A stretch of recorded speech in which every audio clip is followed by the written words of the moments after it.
আসসালামু আলাইকুম রহমতুল্লাহি ওবরকাতুহু। সম্মানিত দর্শক, ঈদের পরে আন্দোলন হবে এবং এমন আন্দোলন হবে ঈদের পরে যে সরকারকে ফেলে দেওয়া হবে।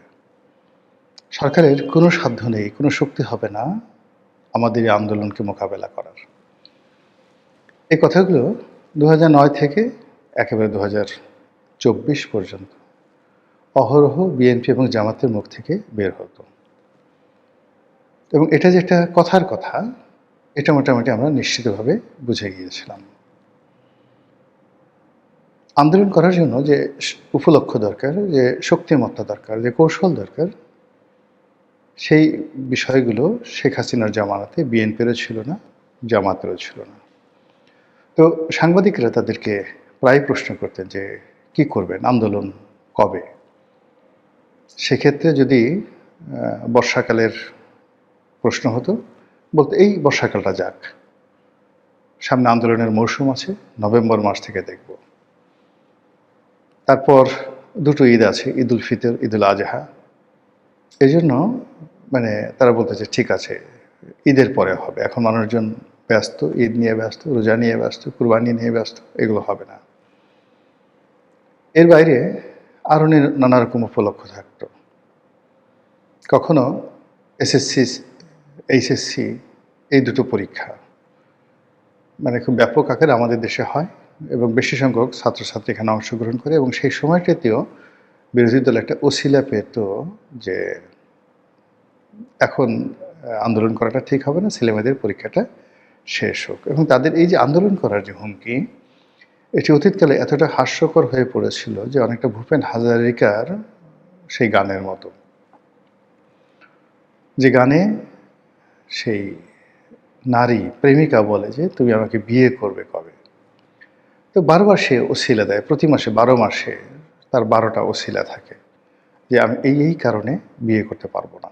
অসাধারণ সুন্দর গান। আমার গানে সেই কথাগুলো এই মুহূর্তে মনে আসছে না, বাট আপনারা সবাই হয়তো যারা দেখছেন অনেকেই জানেন যে ভূপেন হাজারিকা সে বিখ্যাত গান, সে বিয়ে করতে চায় না।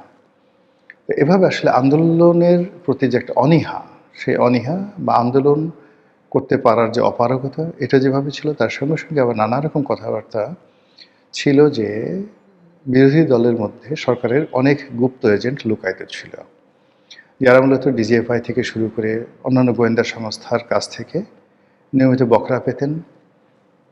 রাতের আড়ালে, আধারে, পর্দার আড়ালে তাদের সঙ্গে সরকারের একটা নেগোসিয়েশন হতো এবং সেই নেগোসিয়েশন করে তারা আন্দোলন করতেন, আন্দোলন ফ্লপ করতেন, কখনো জেলে যেতেন, আবার কখনো জেল থেকে সেখানে বের হয়ে যেতেন। এ সকল শোনা কথা, সত্য কথা বা মিথ্যা কথা আমরা বলতে পারবো না, বাট কিছু না কিছু বটে, কিছু না কিছু রটে, কিছু না কিছু রটে, কিছু না কিছু বটে, এই ধরনের কথা তো আছেই। তো এই যে অতীতের যে আন্দোলন, সে আন্দোলন নিয়ে যে তিক্ত অভিজ্ঞতা আমাদের, তারই প্রেক্ষিতে এখন নতুন সরকার দায়িত্ব নিয়েছে, মাত্র 1 মাস হলো। আর এই 1 মাসের মধ্যেই সাংবাদিক তারা বিরোধী দলকে জিজ্ঞাসা করছে বা বিরোধী দল সাংবাদিকদেরকে বলছেন যে ঈদের পর, এই যে আমরা যে রিসেন্টলি যে ঈদটা করলাম, সেই ঈদের পর তারা একটা দুর্বার আন্দোলন গড়ে তুলবেন এবং সরকারকে তাদের দাবি মানার ব্যাপারে বাধ্য করবেন। এই বিষয়টা নিয়ে আলোচনা করব। আমার কাছে মনে হচ্ছে যে অতীতে যেভাবে বিরোধী দল আন্দোলনকে ফাঁকি দেওয়ার চেষ্টা করতো বা আন্দোলন ঈদের পরে হবে কথাবার্তা বলে মাঠ গরম রাখার চেষ্টা করতো এবং টাইম পাস, এবার সম্ভবত সেটা হবে না। প্রথম কারণটা হলো যে সংসদের প্রধান বিরোধী দল জামাত এবং তাদের সিট সংখ্যা কিন্তু কম নয়, 78, এবং এনসিপির সদস্যদের যদি যোগ করা হয় সেটা আরও অনেক বেশি। দ্বিতীয়ত হলো যে জামাত এই মুহূর্তে যে অর্গানাইজড এবং তাদের যেভাবে নানা রকম প্রক্সি সংগঠন আছে, 1টা 2টো 3টে 4টে 5টা, এর বাইরে নানা রকম এনজিও আছে, বিভিন্ন প্রতিষ্ঠান আছে, বিভিন্ন প্রেশার গ্রুপ আছে। প্রেশার গ্রুপ মব করার গ্রুপ যেভাবে আছে, তার সঙ্গে সঙ্গে পত্রপত্রিকায় লেখালেখি করে, সামাজিক মাধ্যমে ঝড় তুলে, বিভিন্ন কন্টেন্ট তৈরি করে তাদের পক্ষে ন্যারেটিভ তৈরি করে এবং সরকারের বিরুদ্ধে ন্যারেটিভ তৈরি করে সরকারকে উত্তেজিত করে দেওয়ার জন্য জামাতের যে ইনস্টিটিউশনগুলো রয়েছে, জামাতের যে ইনস্ট্রুমেন্টগুলো রয়েছে, তাদের যে স্ট্রাকচারগুলো রয়েছে এটা বাংলাদেশে অন্য কারোর নেই। আপনারা জানেন যে শেষের দিকে শেখ হাসিনা, ওবায়দুল কাদের, আওয়ামী লীগ এবং আওয়ামী লীগের অন্তত ১ ডজন নেতা তাদের জীবন তছনছ হয়ে গিয়েছিল এবং তারা সবাই ধৈর্য হারিয়ে ফেলেছিলেন সেই জামাতি প্রচার এবং প্রোপাগান্ডার কারণে।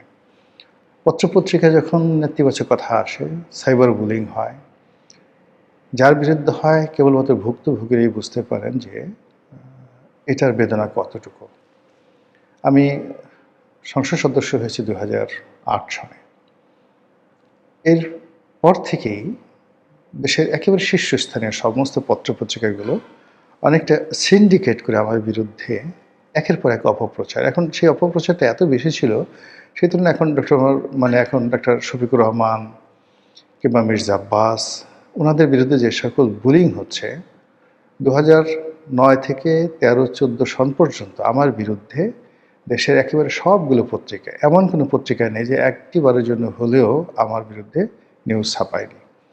এবং যেন তেন রিপোর্ট নয়, একবার শেখ হাসিনাকে উত্তেজিত করে দিচ্ছে, সবার উপরে এমপি রনি, পটুয়াখালীর ভাইয়া, প্রধানমন্ত্রীর কোনো চেইন অফ কমান্ড নেই,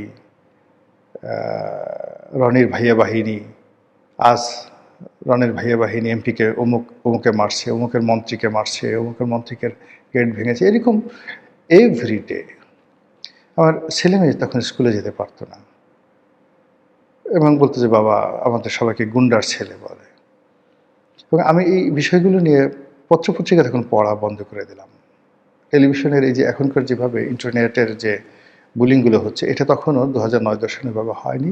পত্রপত্রিকাগুলোই ছিল তখন মেইন। এমনকি টেলিভিশনের বদমাইশিও তখন শুরু হয়নি ২০০৯-১০ সনে। তো সেই পত্রপত্রিকাগুলোর বুলিংয়ের কারণে মানে কী যে পরিমাণ অশান্তি আমার পরিবারে, পার্লামেন্টে যেতাম মন খারাপ থাকতো এবং বেশিরভাগ লোক পিছনে পিছনে হাসতো, টিটকারি করতো। এলাকাতে লোকজন খুব যারা প্রতিপক্ষ মজা লুটতো যে কি হয়েছে। ফলে এটা একটা অভিশাপ। ফলে এখন যাদের বিরুদ্ধে এই সাইবার বুলিংটা হচ্ছে, আমি বুঝতে পারি তাদের বেদনাটা কোন পর্যায়ে।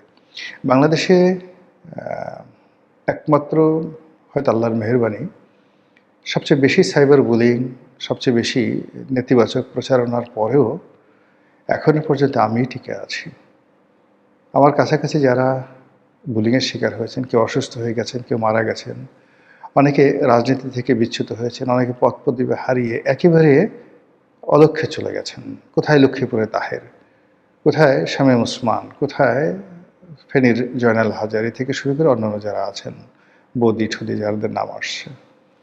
তো সেই তুলনায় নেতিবাচক খবরকে ইতিবাচক করে এই সমাজে এখনও পর্যন্ত সম্মান দিয়ে আল্লাহ রাব্বুল আলামিন যে টিকিয়ে রেখেছে, এই জন্য আপনাদেরকে সাক্ষী রেখে আল্লাহর দরবারে শুকরিয়া আদায় করছি, আলহামদুলিল্লাহ। তো এই যে সহানুভূতি, আমি যেটা বুঝতে পারি যে সাইবার বুলিংটা কী জিনিস। আর যেহেতু এখন সামাজিক মাধ্যমের সঙ্গে আমি জড়িত, কাজেই ভিডিও কিভাবে বানাতে হয়, কিভাবে এটাকে ভাইরাল করতে হয়, কোন কোন শব্দগুলো ব্যবহার করলে এগুলো রীতিমতো ভাইরাল হয়ে যাবে। ধরেন পিনাকি, এখন পিনাকি আমার সমবয়সী, আমার সঙ্গে তার সরাসরি কখনো দেখা হয়নি, কিন্তু আমি যখন ভিডিও শুরু করি, আমার একটা ভিডিওতে যদি ২০,০০০ তখন ভিউ হতো, আর পিনাকির তখন ভিউ হতো ২-৩ হাজার। আপনি ২০০০ সেই ১৯ বা ২০২১-২২ সনের ভিডিওগুলো দেখেন, পিনাকির ভিডিও দেখেন, আমার ভিডিও দেখেন। ইলিয়াসের তখন নামগন্ধও ছিল না, জাস্ট ফেসবুকে এসে মাঝে মধ্যে গালাগালি করতে, কথাবার্তা বলতে, নাম হতো না। তো রাতারাতি তারা যেভাবে ভাইরাল হয়ে পড়েছে, ওই জিনিসগুলো আমি জানি এবং আমি তাদেরকে পড়াতে পারি। এ কারণ হলো এদের কারোরই আমার মতো সংবাদপত্রে চাকরি করার অভিজ্ঞতা নেই। ১৯৮৬ সনে আমি প্রথম শ্রেণীর জাতীয় দৈনিকে আমার কর্মজীবন শুরু, এবং এখন পর্যন্ত সংবাদপত্রের সাথে, মূলধারার গণমাধ্যমের সাথে এখনও জড়িত। মোর দ্যান 40 ইয়ার্স লিখে যাচ্ছি। পত্রপত্রিকা কীভাবে লিখতে হয়, কীভাবে করতে হয়, সেই জিনিসগুলো জানা আছে। তো যারা ইউটিউবিং করেন সেই বা এই মুহূর্তে যারা কন্টেন্ট ক্রিয়েট করেন এবং যারা খুব ভাইরাল হয়ে পড়েন খুব অল্প সময়ের মধ্যে, একটা ভিডিও মিলিয়ন ভাইরাল হয়, তো এই জিনিসগুলো আমিও পারি, কিন্তু ওটা রুচিতে আসে না, ওটা আমার পক্ষে সম্ভব না। বাংলাদেশেও থেকে পারি। ধরুন এই যে আমার ভিডিওতে দেখুন আমি খুব শালীনভাবে কথা বলি, কিন্তু মাঝে মধ্যে ধরুন টেলিভিশনে যখন বিভিন্ন কথাবার্তা বলি, ২ মিনিটের, ৩ মিনিটের, ৫ মিনিটের যে ক্লিপগুলো, একটা ক্লিপ সেই ২০ মিলিয়ন, ৩০ মিলিয়ন অর্থাৎ ৩ কোটি, ৪ কোটি পর্যন্ত ভিউ হয়ে যায়। এবং এই কাজগুলো আমি করছি সেই দীর্ঘদিন ধরে। আপনার সেই যে আবুল হোসেনের দৌড়, আবুল হোসেনের দৌড়ের গল্প, এর থেকে যে শুরু হলো কত ঘটনা যে আপনি সামাজিক মাধ্যমে পাবেন, যেখানে আমি টেলিভিশনে এই কথাগুলো বলেছি, কিন্তু আমার এখানে আমি কথাগুলো বলি না। এখানে আমি সবসময় একটা শালীনতা বজায় রাখার চেষ্টা করি, যেন আমার যারা দর্শক তারা যেন কোনো অবস্থাতে আমার সম্পর্কে বিভ্রান্ত না হন। আমি এর মাধ্যমে সম্মান এবং মর্যাদার একটা জায়গা তৈরি করতে চাচ্ছি। কিন্তু যদি ভাইরাল হওয়ার ইচ্ছা থাকতো, পিনাকি যা বলে তার চাইতে অনেক বাজে কথা আমার জানা আছে। ইলিয়াস যে কাজগুলো করে তার চাইতে অনেক নিকৃষ্টভাবে সেই কাজ করার দক্ষতা আমার আছে। কিন্তু থাকা সত্ত্বেও আলহামদুলিল্লাহ সেই কাজগুলো কখনো ওইদিকে আমার নজর যায়নি। বাংলাদেশে অনেকে ভিডিও করছে, পয়সা উপার্জন করছে, অনেক কিছু করছে। কিন্তু আমি আমার একটা নির্দিষ্ট জায়গাতে থাকি। এজন্য যে দেশটা ভালো চলুক, দেশটা ভালো থাকুক, আমরা সবাই ভালো থাকি। তো সেই দিক থেকে যে জাতীয় দায়িত্ব এবং কর্তব্য, সেই কর্তব্যবোধ থেকে মূলত কথাগুলো বলি এবং আজকের যে শিরোনাম সেটাই বলছি। শিরোনামে যেটা বলছিলাম যে ঈদের পরে যে আন্দোলনগুলো, সেই আন্দোলনগুলো এটা কথার কথা নয়। জামাতকে এটা প্রাণান্ত চেষ্টা করতে হবে, মারাত্মকভাবে চেষ্টা করতে হবে নিজেদের সার্ভাইভের জন্য, অস্তিত্বের জন্য। এর কারণ হলো যেভাবে বিএনপির সাথে জামাতের সম্পর্কটা নষ্ট হয়ে গেছে, এই সম্পর্ক বেশি দিন থাকবে না। এবং যা হয়, ক্ষমতায় থাকলে মানুষের ভিতরে যে ধরনের একটা একনায়কতন্ত্র চলে আসে, যেভাবে জিয়া রহমান সাহেবের ছিল, যেভাবে বেগম জিয়ার ছিল, যেভাবে হাওয়া ভবনের তারেক রহমান সাহেবের ছিল, এদের আসলে ক্ষমতার কখনো পরিবর্তন হয় না। Power always speak in the same language. এখানে একজন মানুষ ক্ষমতায় এসে সে প্রথমে খুব খারাপ ছিল, পরে ভালো হয়ে গেছে, প্রথমে ভালো ছিল, পরে খারাপ হয়ে গেছে, এটা না। যারা খারাপ তারা সবসময় খারাপ, যারা ভালো তারা সবসময় ভালো। বলে এই যে বিএনপির একটা শাসন ক্ষমতা, এই শাসন ক্ষমতাটা বিএনপি তো এবার প্রথম ক্ষমতায় নয়। অতীতের যে কর্মকাণ্ডগুলো আছে সেগুলোর চাইতে 10%, 20% বা বড় জোর 25% প্লাস ম্যানেজ হবে। ভালো করলে অতীত চেয়ে 25% ভালো করবে, মন্দ করলে 25% মন্দ করবে, নট মোর দ্যান দ্যাট। সবার একটা সার্কেল আছে। তো সেই দিক থেকে বিএনপি কী আচরণ করবে সেটা বোঝার জন্য আপনাকে 2001 সনে যেতে হবে, 1991-তে যেতে হবে। এর সাথে সঙ্গে তারা কী করেছে, আর 2001 সনে তারা শেখ হাসিনার সঙ্গে আওয়ামী লীগের সঙ্গে কী করেছে। তাদের যেমন আর গ্রেনেড হামলা থেকে শুরু করে সারা বাংলাদেশের যে জঙ্গিবাদের উত্থান, সারা বাংলাদেশে দুর্নীতির মহোৎসব, সারা বাংলাদেশের যে তাণ্ডব, সেই জিনিসগুলো তো আপনি সংখ্যালঘু নির্যাতন থেকে শুরু করে খুন, ধর্ষণ, রাহাজানি, তাদের আমলের যে অপারেশন ক্লিন হার্ট, এই জিনিসগুলো কোনো অবস্থাতেই এই দায় তারা এড়াতে পারবে না। এবং এবারও যে অবস্থা চলছে তাদেরকে এরকম হার্ড লাইনে যেতে হবে অতীতের মতো করে। নেতাকর্মীদেরকে তারা রাখতে পারবে না। এবং ফলে জামাত বুঝতে পারছে যে তাদের হাতে সময় খুব অল্প। আর এই অল্প সময়ের মধ্যে তারা জুলাই সনদ, সংস্কার কমিশনের রিপোর্ট, সংবিধান সংশোধন, তারপর প্রেসিডেন্ট প্রধানমন্ত্রীর মধ্যে ভারসাম্য ইত্যাদি যে বিষয়গুলো রয়েছে, তার সঙ্গে সঙ্গে জুলাইয়ের ব্যাপারে যে সকল ইন্ডিয়ামিনিটি রয়েছে এগুলো তাদেরকে আদায় করে নিতে হবে। এবং সে আদায় যদি তারা সেটা না করতে পারে, তাহলে এই গত 17 মাসে ডক্টর মোহাম্মদ ইউনূসের শাসন আর 2024 সালের জুন জুলাই মাসে জামাত এবং এনসিপির যে কর্মকাণ্ড, এই সবগুলোই তাদের জন্য গলার কাটা হয়ে দেওয়া দিবে এবং ফাঁসির রশ্মি হিসাবে তাদের সামনে ঝুলতে থাকবে।